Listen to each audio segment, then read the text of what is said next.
اللہ اکبر بسم اللہ الرحمن الرحیم۔ السلام علیکم ورحمۃ اللہ وبرکاتہ۔ قال رسول اللہ صلی اللہ علیہ وسلم لا يدخل الجنت نمام۔ رسول اللہ صلی اللہ علیہ وسلم نے فرمایا چغل خور جنت میں داخل نہیں ہوگا۔ اندازہ لگائیں کہ رسول اللہ صلی اللہ علیہ وسلم چغل خور کے بارے میں کتنی بڑی وعید بیان فرمائی ہے۔ چغل خوری اصل میں غیبت کا ہی ایک اعلیٰ درجہ ہے،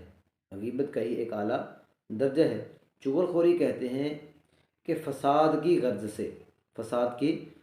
سے کسی شخص کے راز کو کسی دوسرے شخص پر ظاہر کرنا، لڑائی ڈلوانے کی غرض سے، فساد کی غرض سے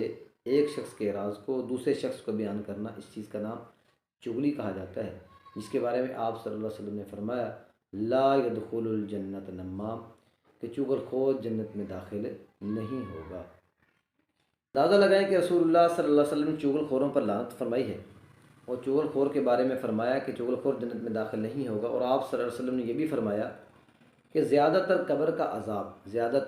کا عذاب چغل خوری اور پیشاب کی چھینٹوں سے نہ بچنے کی وجہ سے ہوتا ہے۔ عام طور پر لوگوں کے اندر معمول ہے، عام طور پر لوگ ایک دوسرے کے سامنے کسی کی برائی بیان کرتے رہتے ہیں۔ اب جو بندہ برائی کر رہا ہے وہ تو گناہ گار ہے ہی صحیح، لیکن جو بندہ برائی سن رہا ہے وہ بندہ بھی اس طور پر گناہ گار ہے کہ وہ اپنے مسلمان بھائی کا دفاع نہیں کر رہا۔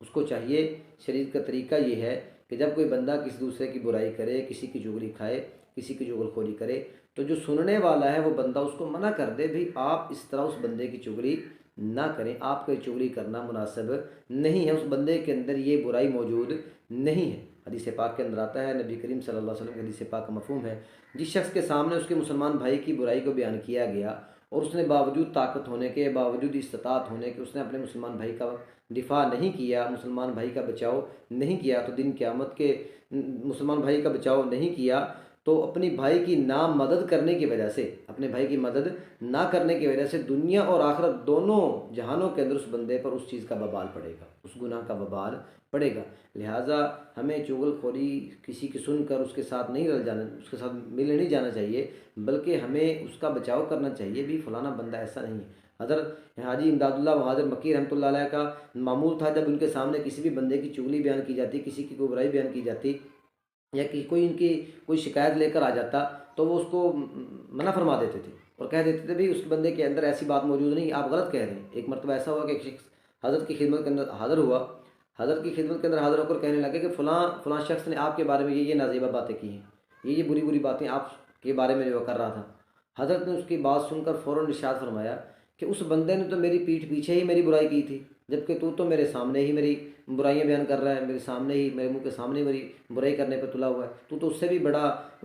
ظالم آدمی ہے، تو اس سے بھی بڑا خراب شخص ہے، وہ تو چلو جو تھا سو تھا۔ تو حضرت کی اس جواب کا یہ اثر ہوا کہ اس بندے کو کبھی کسی دوسرے کے سامنے کسی بھی قسم کی شکایت کرنے کی پھر دوبارہ جرأت پیدا نہیں ہوئی، پھر دوبارہ کبھی بھی جرأت پیدا نہیں ہوئی۔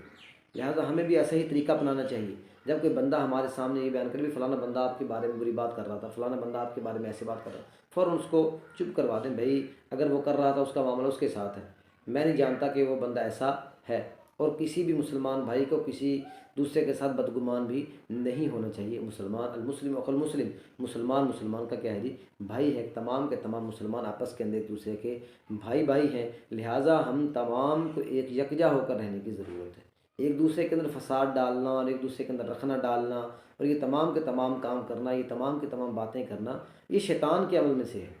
یہ رب العزت کے احکامات میں سے نہیں ہے، آپ صلی اللہ علیہ وسلم کی تعلیمات میں سے نہیں ہے۔ آپ صلی اللہ علیہ وسلم نے فرمایا کہ مسلمان کو مسلمان کے ساتھ جوڑا جائے، مسلمان کو مسلمان سے توڑنے کی کوشش نہ کی جائے۔ یہ جو توڑنے والے بندے ہیں، یہ توڑنے والے لوگ ہیں، یہ شیطان کے پیچھے چلنے والے لوگ ہیں۔ لہٰذا ہمیں معلوم پڑا، جو حدیث پاک پہلے بیان کی گئی، کہ جس وقت کسی کے سامنے اس مسلمان بھائی کی چغلی کی جائے تو اس کو چاہیے کہ اپنے مسلمان بھائی کا کیا کرے، دفاع کرنے والا بنے۔ تو ہمیں بھی چاہیے کہ ہم کم از کم اس کو دفاع کرنے والا بنے، اس کی صفائی دینے کا اہتمام کریں۔ کہیں ایسا نہ ہو کہ ہم صفائی دینے کی بجائے ہم بھی اس کی باتوں کے اندر شامل ہو جائیں، اس کی چغلی کے اندر شامل ہو جائیں، اور پھر دنیا اور آخرت دونوں کے دونوں جہانوں کے اندر اس گناہ کا وبال ہمارے اوپر بھی پڑے۔ لہٰذا دنیا جو کوئی بندہ جی اس کے برعکس دفاع کرتا ہے اپنے مسلمان بھائی کا، اور مسلمان بھائی کی جو بندہ کو چغلی کھاتا ہے اس کو چپ کروا دیتا ہے اور اس کو کہتا ہے بھی فلاں بندے کے اندر ایسا معاملہ نہیں ہے، تو فرمایا کہ اللہ رب العزت دنیا اور آخرت میں، اللہ رب العزت دنیا اور آخرت میں اس بندے کی مدد فرماتا ہے جو بندہ اپنے مسلمان بھائی کا دفاع کرتا ہے۔ لہٰذا خود بھی اس بات پر عمل کرنے والے بنے، اور دوسرے دوست احباب جو لوگ آپ کی اس عادت کے اندر مبتلا ہیں ان لوگوں کو بھی کوشش کریں کہ وہ صحیح راہ راست پر آ جائیں۔